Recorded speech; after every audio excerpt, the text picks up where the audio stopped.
Halo, assalamualaikum. Ketemu lagi dengan Bapak. Hari ini kita akan menjelaskan tentang perubahan sosial. Nah, materi ini itu dikhususkan untuk kalian yang ada di kelas 12 IPS. Nah, jadi untuk pertemuan kali ini kita akan membahas bab paling pertama di kelas 12 tentang perubahan sosial. Nah, perubahan sosial itu seperti apa? Perubahan sosial itu adalah apa coba? Nah, secara jelasnya nanti kita akan bahas ya di slide-slide berikutnya. Nah, di sini kita sudah ada logo nih, logo baru tentang pembelajaran sosiologi, namanya sosiologi learning. Nah, ada slogannya yaitu The Good Agent of Change. Jadi di sini kita berharap setelah kita mempelajari sosiologi lebih mendalam, lebih menjiwai sosiologi, yang diharapkan kita tuh lebih peka terhadap masyarakat dan bisa menjadi agen perubahan yang baik. Nah, agen perubahan yang baik bagi masyarakat. Nah, seperti itu. Jadi ada makna terselubung ketika kita belajar sosiologi.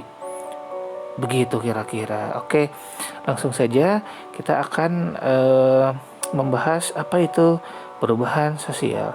Sebelum belajar, ayo jangan lupa like,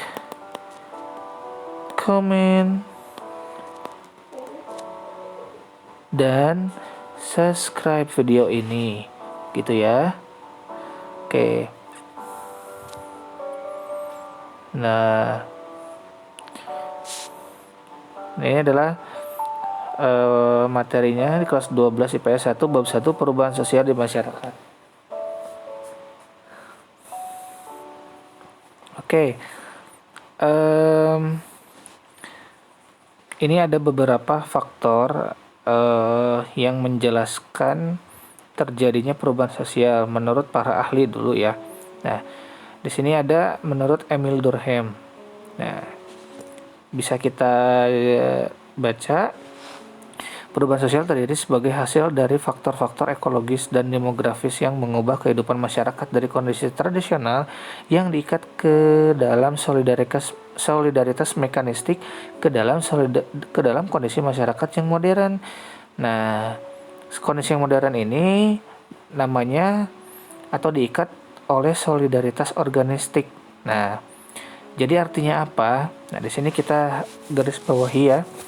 Solidaritas organistik dan mekanistik. Nah, biasanya solidaritas mekanistik itu adalah solidaritas yang terjadi pada sebagian besar terjadi di masyarakat pedesaan. Pada masyarakat pedesaan. Jadi yang tingkat kekompakannya itu baik gitu, kuat. Kalau misalkan solidaritas organistik itu biasanya sebagian besar terjadi ataupun ada di masyarakat perkotaan ya. Karena apa?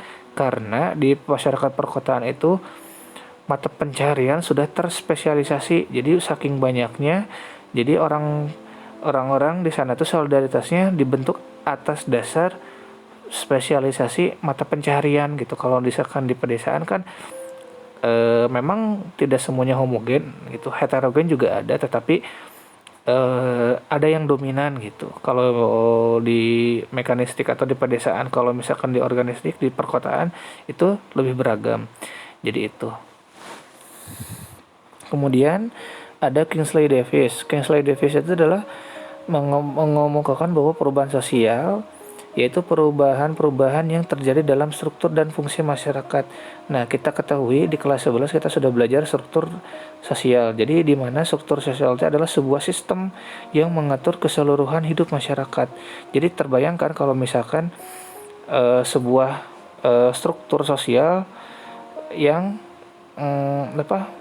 mengakibatkan strukturnya itu berubah gitu dan fungsi-fungsinya pun ikut berubah. Nah, itu adalah perubahan sosial. Nanti akan lebih jauh lagi dibahas di contoh-contoh di perubahan sosial. Oke, ada lagi nggak? Oh, kira-kira ada nih.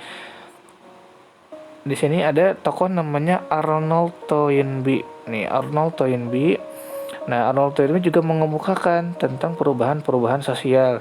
Nah, tetapi di sini Bapak akan saking banyaknya penjelasan Arnold itu, Bapak membuat garis besarnya gitu, poin-poinnya hasil pemikiran Arnold tentang perubahan sosial. Nah, jadi Arnold Toynbee ini tentang perubahan sosial itu responnya itu adalah teori tantangan dan tanggapan. Nah, challenge and response. Nah, jadi mengemukakan isinya itu adalah peradaban manusia itu lahir sebagai tanggapan terhadap tantangan.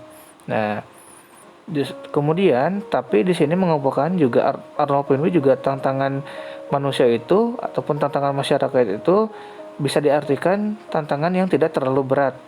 Nah, atau juga tidak terlalu ringan, jadi yang sedang-sedang aja gitu. Nah, kemudian di sini juga menjelaskan bahwa tantangan dan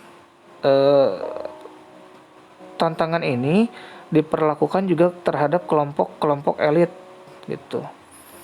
Kelompok-kelompok elit yang kreatif, yang memimpin tanggapan dan menggerakkan massa gitu. Jadi perubahan sosial ini menurut dia itu adalah sebuah adanya pergerakan masyarakat yang dikendalikan oleh sebagian besar kelompok masyarakat yang memiliki kekuatan, akhirnya bisa menggerakkan masyarakat yang kaum kecil gitu. Itu menurut Arnold Toynbee.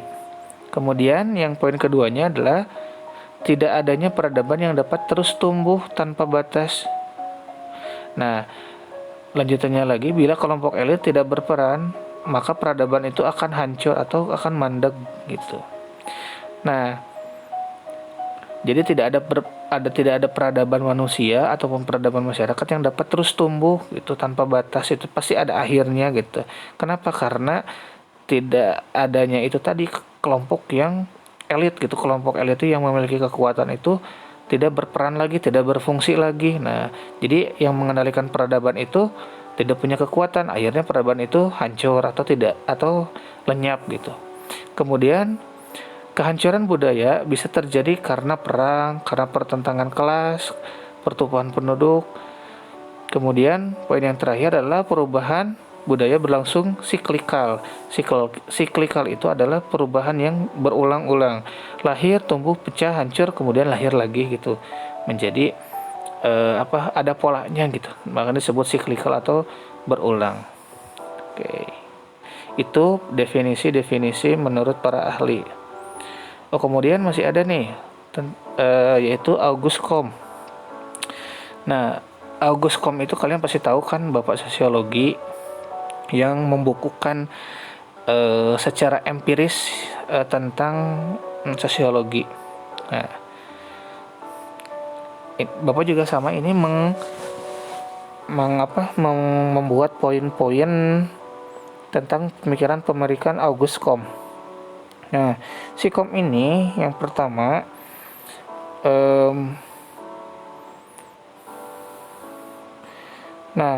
jadi sosiologi ini dimensinya adalah yang struktur statis dan dimensi proses perubahan atau disebut dengan aspek dinamis. Maksudnya apa? Artinya dimensi struktur itu, struktur masyarakat itu kan statis, artinya diam gitu, tidak bergerak. Nah, tetapi juga ada struktur masyarakat yang dapat bergerak, yaitu karena apa? Karena keinginan-keinginan masyarakat yang terus selalu ada dan datang gitu, sehingga bisa mengakibatkan perubahan. Masyarakat dipandang sebagai makhluk hidup yang bersatu atas dasar konsensus. Nah, konsensus ini adalah kesepakatan bersama itu yang dibuat oleh masyarakat itu sendiri. Nah, kemudian yang menjadi poin utamanya dari Auguste Comte ini adalah perkembangan masyarakat itu ditentukan oleh perkembangan budaya berpikir, merupakan komponen inti dari budaya. Nah, jadi berpikir itu adalah merupakan komponen inti dari budaya. Budaya itu adalah apa? Budaya itu adalah hasil dari kebiasaan. kebiasaan. Nah, kemudian yang poin utamanya ini adalah ini ada 3 poin utama. Nah, yaitu apa? Perkembangan pola pikir manusia. Menurut Auguste Comte, pola perkembangan itu ada 3, teologis, metafisika, dan positif. Nah, jadi kalian bisa cari ya, teologis itu seperti apa, metafisika itu seperti apa, positif itu seperti apa. Nah, Bapak kasih clue-nya, kalau teologis itu biasanya orang-orang itu masih primitif gitu, masih percaya animisme dan dinamisme. Kemudian masuk ke tahap metafisik. Tahap metafisika. Tahap metafisika ini adalah tahap di mana masyarakat itu sudah mulai percaya dengan ilmu pengetahuan, dengan penemuan-penemuan, tetapi belum sepenuhnya. Nah, tahap positif itu adalah tahap di mana masyarakat itu menerima sebuah keadaan di mana pola berpikirnya itu adalah secara rasional berdasarkan ilmu pengetahuan ilmiah seperti itu. Nah, ini dikatakan manusia modern positif ini. Oke. Di sini ada contoh perubahan sosial. Nah, ada 5 contoh perubahan sosial secara garis besarnya. Yang pertama ada pendidikan. Oke, contohnya apa kalau pendidikan? Misal contoh pendidikan itu misalkan satu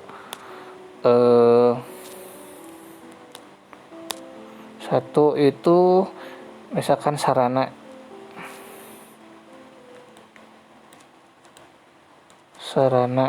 Nah, sarana ini menjadi sebuah hal yang penting dalam pendidikan.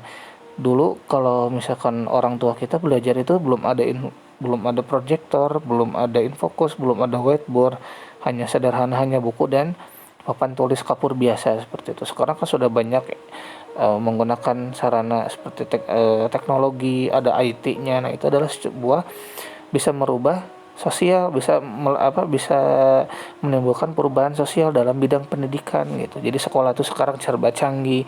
Nah, itu adalah akibat dari perubahan sosial begitu. Kemudian yang kedua ada politik. Nah, karena penemuan-penemuan baru itu sudah terjadi dan sudah ada seperti teknologi. Jadi memudahkan untuk bisa lebih bekerja sama secara mudah gitu.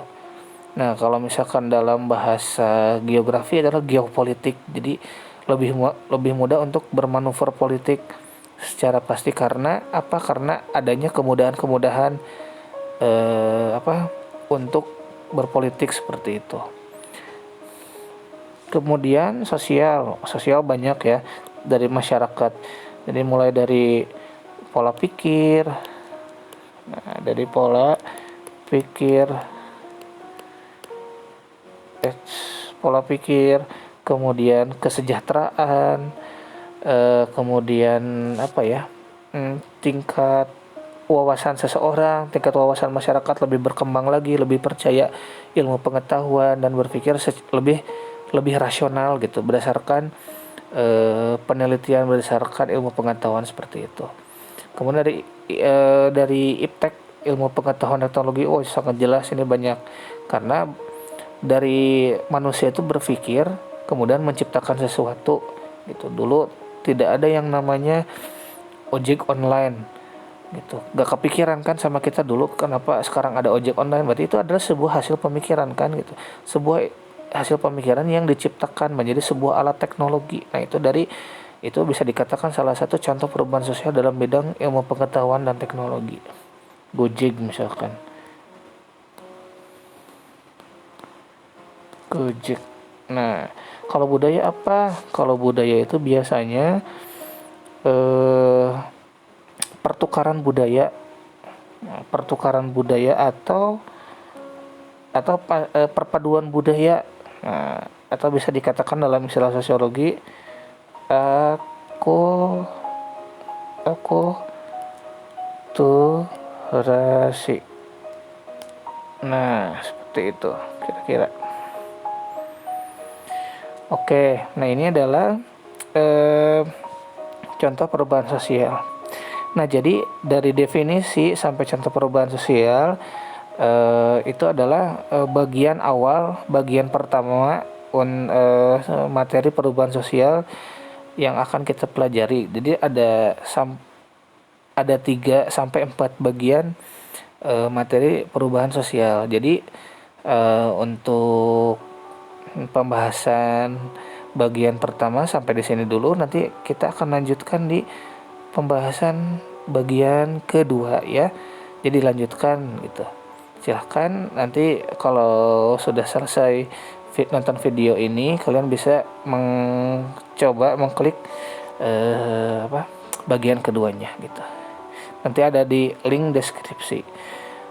Oke, nanti kita ketemu lagi di bagian kedua. Terima kasih sudah menonton video ini. Semoga penjelasan singkat ini bisa menambah wawasan kita, biarpun sebentar, tetapi bisa bermanfaat.